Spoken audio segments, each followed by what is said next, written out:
Hello, and welcome to the My Heart and Mind podcast, where it's all about creating the feel-good mindset so you can make the most of every moment and reap the benefits of getting the most happiness out of life. And now, over to your host, Sally Crawley. Hello and welcome to episode 10 of the My Heart and Mind podcast. Today I have a conversation with Tina Kennedy. She lives with chronic illnesses and enjoys a good natter. Tina's going to tell us all about her admission into hospital with unstable angina and how that was just the beginning of her story. Tina lives with many cardiac and respiratory chronic diseases, and she shares with us her journey and also her coping mechanisms that help her have a glass half full outlook despite the many changes to her life. She talks with me about her diagnosis and some of the procedures she's undergone, including a TOE. Stay tuned if you want to find out what that is. And explains all about how she needed to get acceptance of using her CPAP machine at night and how scary the thought of it was compared to the reality. She also shares with us her thoughts about honesty with the people that you love, and we talk about fear and how not knowing or understanding can add to worry. We're also going to continue to discuss how you can become confident and that you need to be your own advocate with your medical teams. She shares with us her top tips for making the most of your hospital appointments. Tina also shares with us her top tip for managing your emotions and thoughts. It's about using your voice. How finding people who share similar experiences can help you not only with the medical side, by explaining how it was for them, not giving medical advice, but also about how life is for them and how they live their lives now.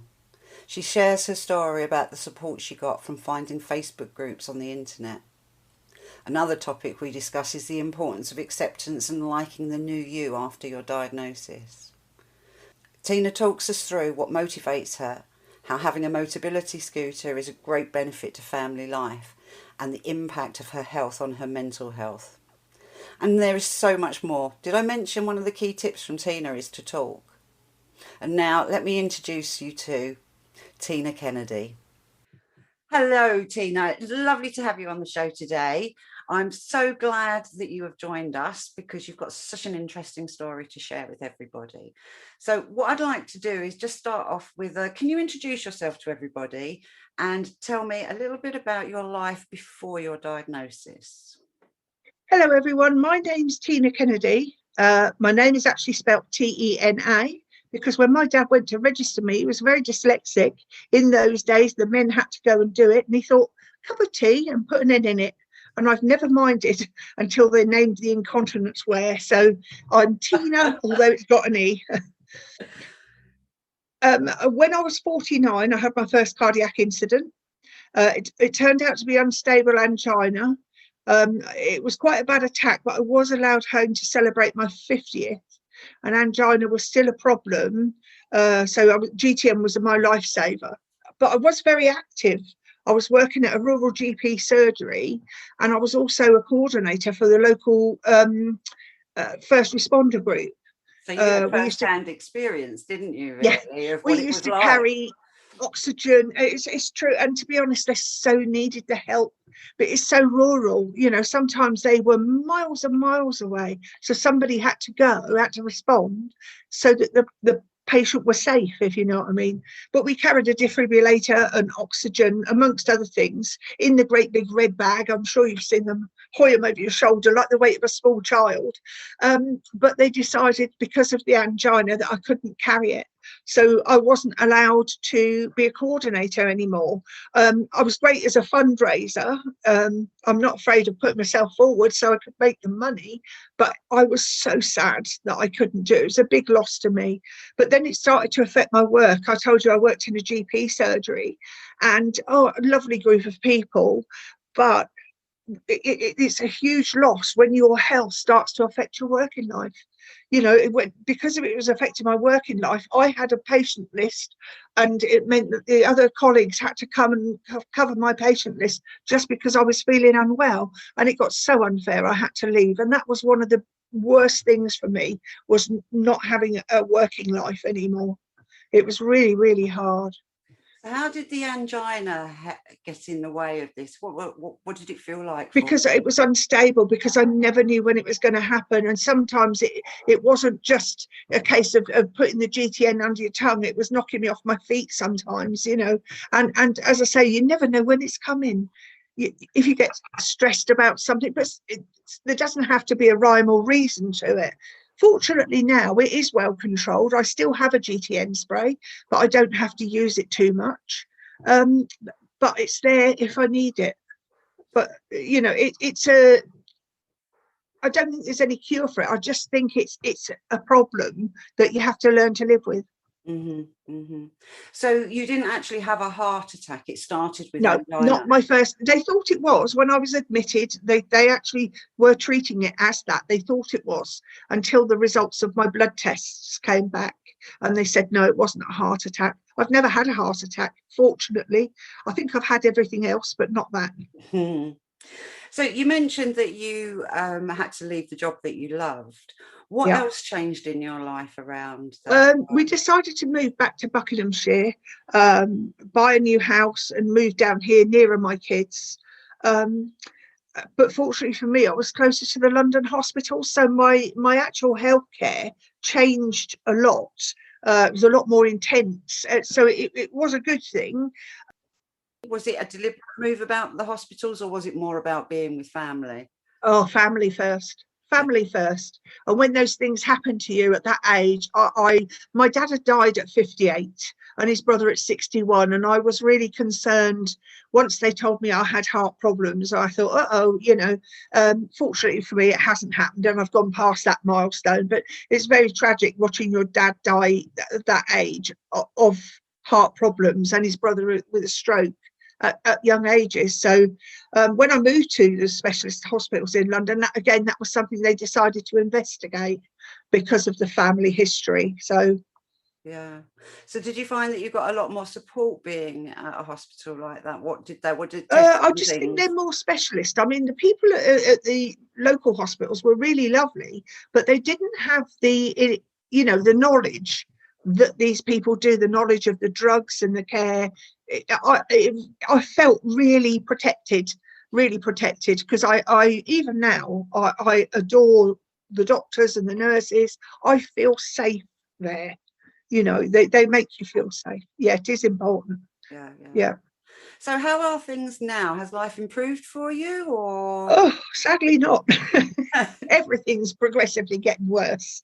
I've got aortic and mitral valve regurgitation that starts off as a mild thing and then goes a mild to moderate, and mine are unfortunately moderate to severe now. But my heart isn't in this sort of condition where they would like to intervene at the moment. Should it become an emergency, they will do it. And how did they find that? Was it through an echocardiogram or? Yeah, and lots of scans, an MRI scan and a TOE, which is a test where they put a pipe down and actually look at the heart from the other side. But yeah, they found out those things, and they found out I had a prolapse on the mitral valve as well. But things that you wouldn't ever know, and in days gone by, they wouldn't have been able to find out. But as I was telling you about my father dying early, they decided I'd got dilated cardiomyopathy. And it actually is genetic. It actually is passed down. So now they test my children for it, which is a good thing, because again, it makes you feel safer. Was that a hard decision for you and your husband to have that conversation with the kids? No, not at all. No. Always with my kids, honesty is the best policy. You know, they know mum's not right. They want to know what's happening. I never hide stuff from them, never. I think it would be the wrong thing to do, because if we did have a bad thing happen, they need to know what's going on. So sometimes they come up with some really good ideas of, you know, how to approach things slightly differently. Yeah, so it's just really good. But I also have atrial fibrillation, so I'm on blood thinners. So I look wonderful colours because I'm bruised everywhere. I have heart failure, tachycardia, and SVT, which is supraventricular tachycardia. It's just a normal heartbeat, and sometimes it goes really, really abnormally fast. it can be treated with a drug called flecainide, or sometimes they have to do an ablation, which is done by putting a little tube into your artery in your groin and actually going up into the heart and lasering parts of the heart. But fortunately, I haven't got to that stage where I've had to have that done yet. I'm using the flecainide drug, but I'm hoping that we'll stay with that. I've also got a loop recorder implanted in my chest because I have cardiac syncopes. And a cardiac syncope is like a blackout or a faint, a collapse. I had a couple in the house and injured myself when I'm here on my own. So they put a device into my chest, which is monitoring. It goes to a thing by my bedside, and each night they download the data, and I have a little clicker. So if anything happens that I feel is abnormal, I can click it and it will start to record that incident. The only thing is it doesn't actually stop you going down. So I now wear an alert around my neck as well that you press, which takes it straight to the phone line. I had to have something because I collapsed near my sink, and also in my hallway I knocked all my teeth back up in the gum and they were all broken. I had to have my teeth taken out and I injured my knee. And it's quite frightening when you know you've got these things. They told me not to have a shower when there was nobody in the home, and you start to think, oh, what would I do if I was in the shower? But like everything else, you soon get used to it.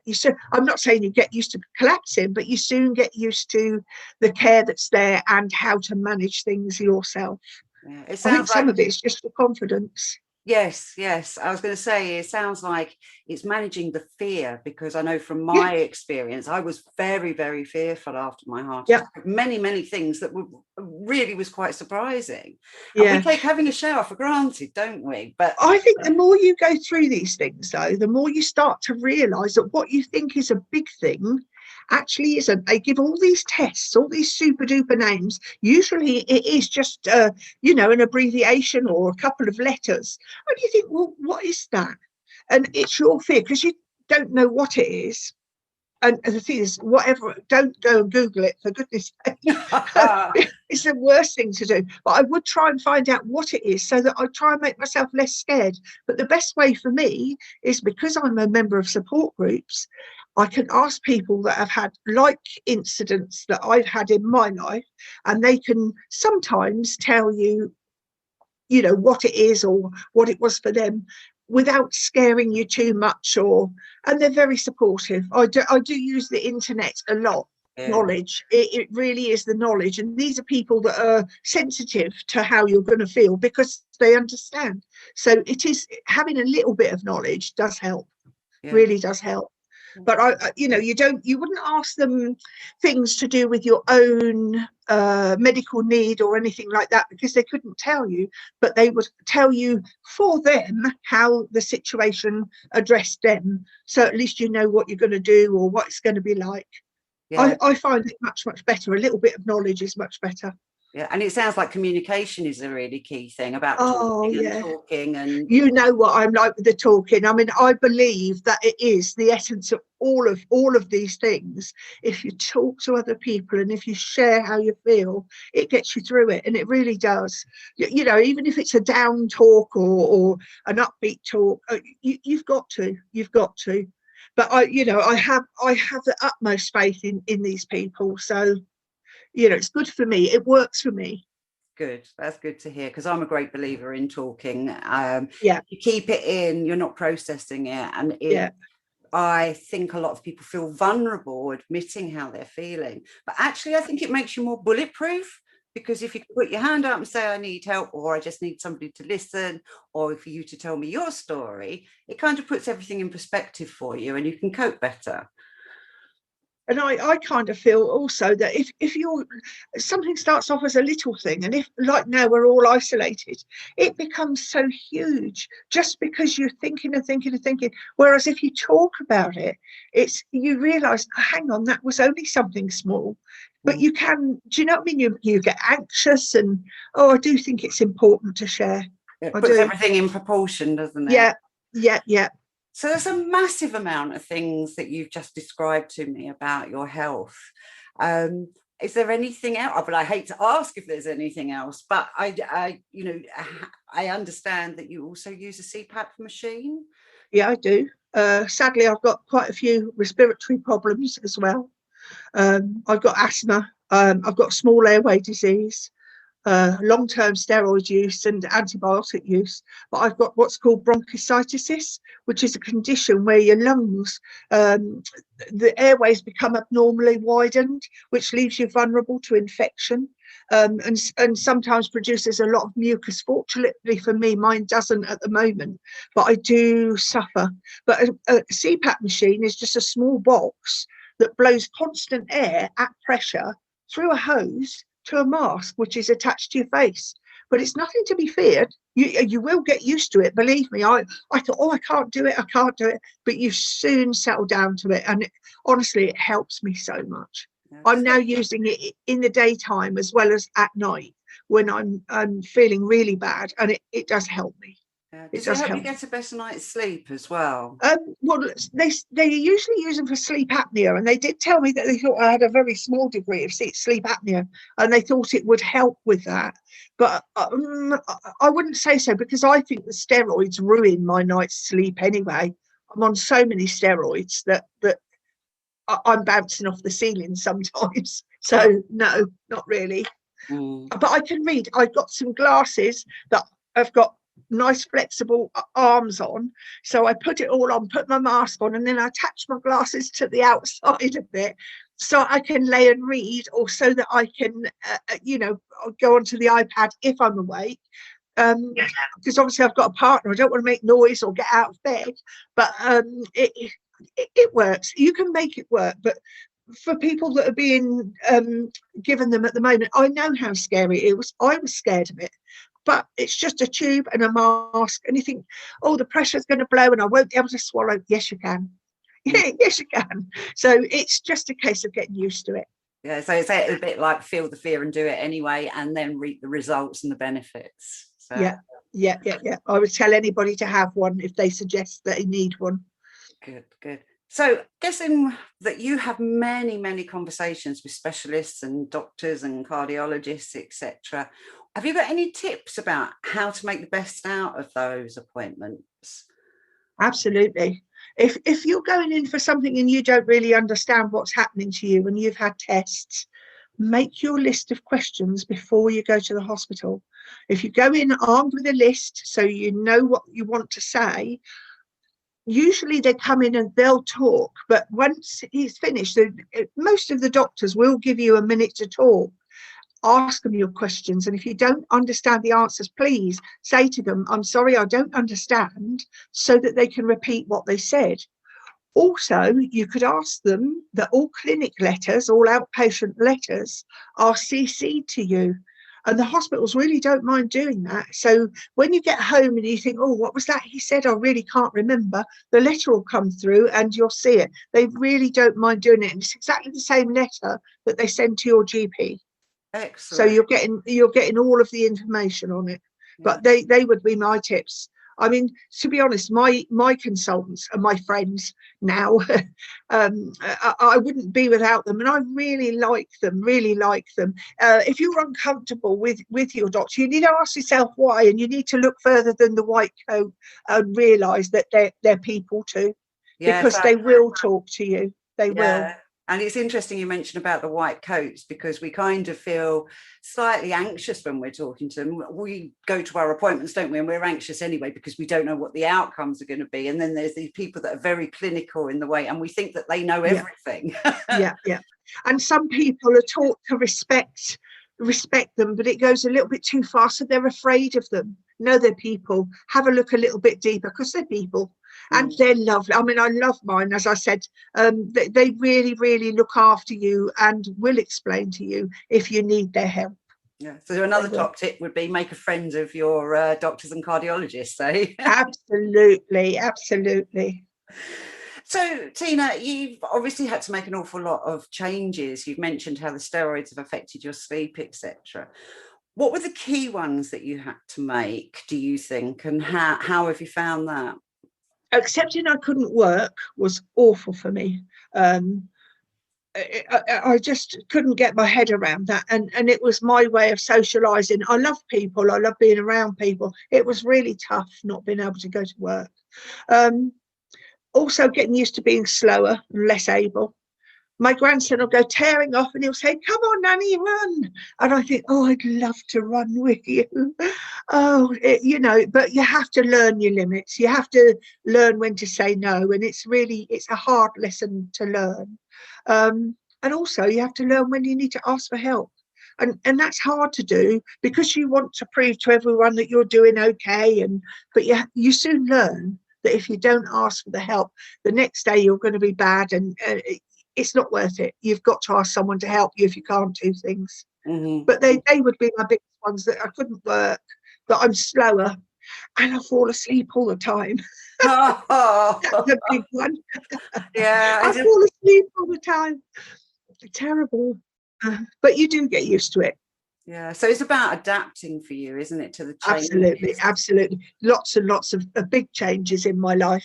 I don't feel like me anymore, not the old me. So I just have to accept that I have to learn to like the new me. Yeah, I think that's important. We are, after we've had a cardiac event or major heart issues, it's almost like we leave our lives as we were behind. Yeah, I'm not the same person. Yeah. No, I definitely aren't. I hope you agree. I like myself. I love myself, who I am now. But it was quite a shock going through it. Yeah, I was going to say, I do now. It took me a long time, and it took other people's support to make me realise that. But I'm there now, and I do like this me. And when I see the kids, the joy that the grandkids, I mean, obviously not now because of shutdown, but the joy of the grandkids coming running up, I can't stand and sweep them up anymore. But if I sit down, I can still do exactly the same. You have to learn to adapt your life. But no, I love life. I want to live my life to its fullest at the moment. I want to get out of it what I can while I can. So that's excellent. Want to enjoy it. Yeah, great mindset to have. So what is it that motivates you to have that thought process? My family, my kids, my grandkids. Oh, 100% my grandkids. My kids, but it sounds like they're little children. My kids are adults, and I do have grandchildren. Oh, and I adore them, absolutely adore them. But they motivate me. I want to be nanny that can do things. I use a Motability scooter, right. And when we could go away on holiday, we went away only for a weekend, and I said to them, "Come on, kids," and we went off down the promenade with their money to go to the fair, and I could sit on the top and actually just watch where they were on the rides, and it was lovely, and I felt like I'd got them on my own again, if you know what I mean. Yeah. I mean, it sounds like the oldest one was about 15 then, and the youngest one was about 6. So, it's not as if I was having tiny ones that I wasn't with, but it was lovely for me. It was lovely.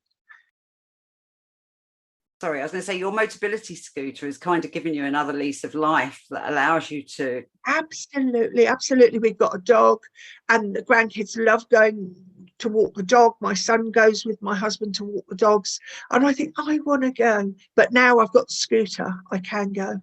It's not because I can't walk, it's because I can't breathe. Yeah. I can't walk very far at all. I can't, if I'm honest.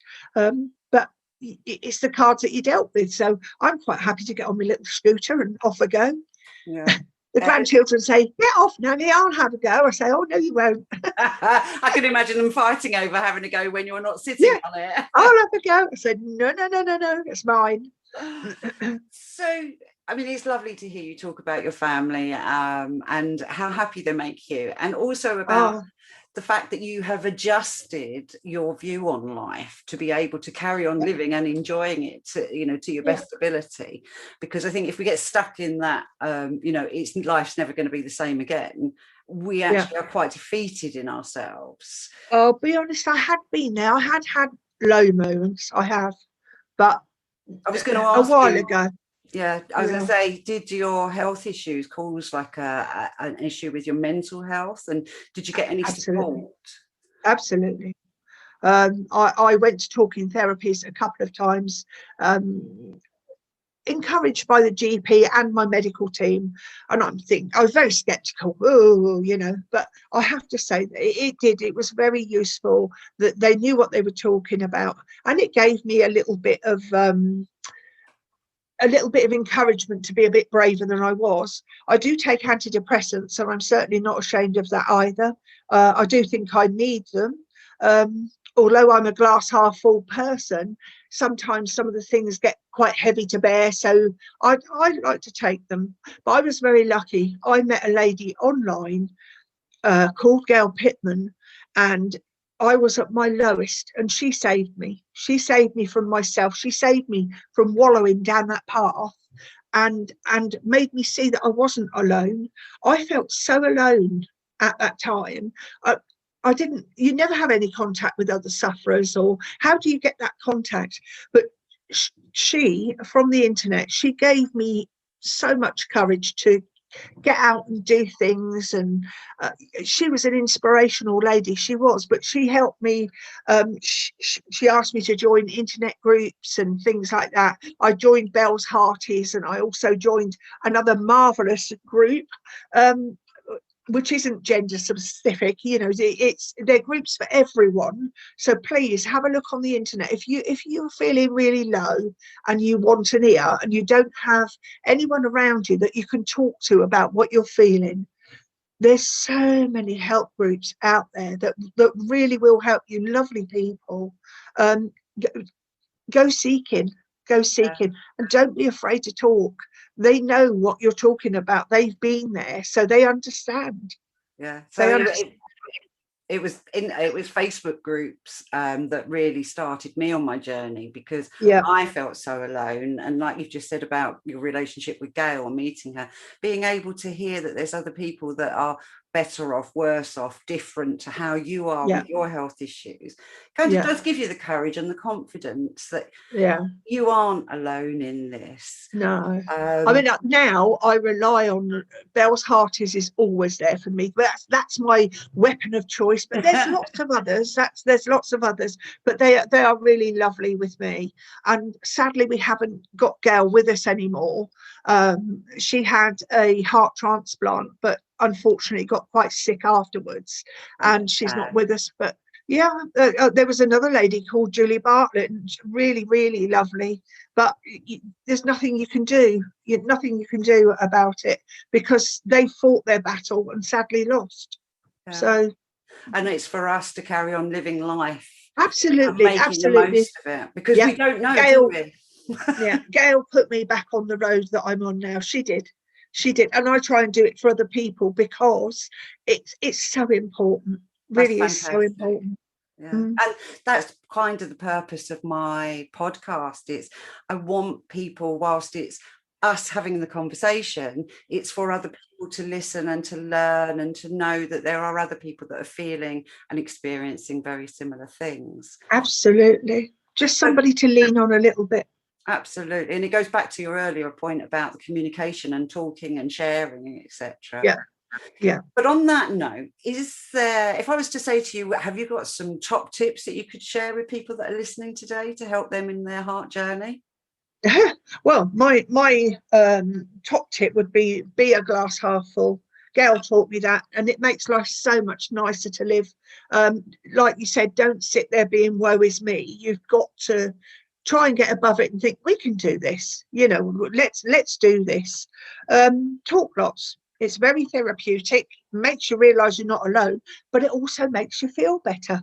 If you can talk to people and smile, it's really nice to have a caring ear. It is, that you can go to people who understand you and know how you're feeling. So I would always say, glass half full, go and talk to somebody and never give up. You're all stronger than you think. There's always help. Always stronger than you think. There's always help out there, always, but you have to go find it. And if you're lucky enough to find a Gail, then you'll be fine. She sounds like she was a marvellous lady, and she really Oh, helped you immensely. wonderful, wonderful, wonderful lady. And she got that gift of life, and it's so sad that she didn't get to live her life. But she was a lovely, lovely lady. I wish you'd have met her. You'd have had her on. You'd have had her on your podcast if you'd have met her. Lovely. Oh, that's good to hear. So, have you got anything? I've asked you lots of questions. Is there anything else that you'd like to share with us today? I've got lots of other illnesses, unfortunately, as well as my heart problems and my respiratory problems. I do have lots of other problems.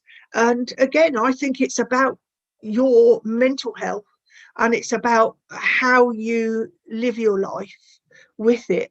I mean, I try to live a busy family life. It sounds silly, but I used to get upset because I couldn't do my own ironing. You've always been the mum. Can I just interrupt you? Why would anyone want to be upset about not doing the ironing? Do you know something? I've never liked it. Never liked it. Never. When I was working full time, I used to pay somebody to come and do it. But I just used to get so upset because I felt that I was not running my own home anymore. And I'm sure for the men, they probably feel they were the wage earner and everything, and they're not doing it anymore. It's a big impact, but you've got to see past it. Like you said, what does it matter if you don't do the ironing? What does it matter if you're not the wage earner? Just turn your lives around, steer it around so that it's good how you're doing it now. You're inside your own front door. It doesn't matter what other people think. It's what works for you and what keeps you most healthy. One of the things listening to you today that comes across to me is about how you have adapted and changed your expectations through the changes that have happened to you. And you sound so powerful, and yet I also know that you feel really vulnerable because it's a bit of a mix, isn't it? Yeah, the illnesses make me vulnerable. But you have to, if you lose the positivity, then you're not going to get through it. So I think, the illnesses definitely, and believe me, I have my down times too, but all those girls in my support group would be able to tell you about, because I'm lucky enough to be able to share it. I think if you bottled it up, it would be awful. But I'm good. I like life. I like people. I can't wait for this COVID to go away so we can all be back outside and, living probably not a normal life anymore, but, doing what we can and making the most of it. I can't wait to get out. Do you have a particular goal of what you're looking forward to doing the most? Well, I want to go on holiday again with the kids and the grandkids. We've already booked somewhere with fingers crossed right for the end of the year. But it depends if we're allowed, and it depends how well I am. I'm not allowed to fly, so we can't go on an aeroplane off to somewhere sunny. So we're going to have to rely on good old blighty weather. Yes, well, let's keep our fingers crossed that because we've all been shut down for so long, we have a glorious summer like we did this year. Oh, yeah, wouldn't it be lovely? Yeah, it would be lovely. But as I say, my goal is to try and get healthy enough to be able to enjoy every minute of it with the kids, and that would be lovely. Yeah. So. It just really leaves me to say this has been a marvellous interview with you. Thank you very much for having the time with me. I will link to the Bells Hearties group that you've mentioned, and I think it's Pumping Marvellous, was it? Yes, it is. Yeah. So I'll link to them in the show notes that go with this interview. And I'm sure that many people that are listening to the show will probably pop along and join the group and find out a lot more about how they can get support and help. So Tina, you're definitely not a tenor. You're a Tina. I got that. No, not a tenor. Well, if you want me to, Sally, I will send you a photograph of myself in the CPAP mask. I do apologise to people because it's not my best look, but again, it could allay people's fears. That would, if they see it. Yeah, I'm quite happy to do that. As I say, you won't see my best side, but it just eradicates. People usually say, "Oh, what does it look like?" I'll show you. I'll show you. Seeing it often actually, it gets rid of all fears, doesn't it? I think I said earlier, sometimes it's the thought of something that is fearful. The actual doing is not. We laugh about it. My husband and I laugh about it. I can't tell you what he calls me, but he sings me a song. Well, I think on that note. Yes. Thanks, Sally. All right, lovely. Thank you very much. Thank you.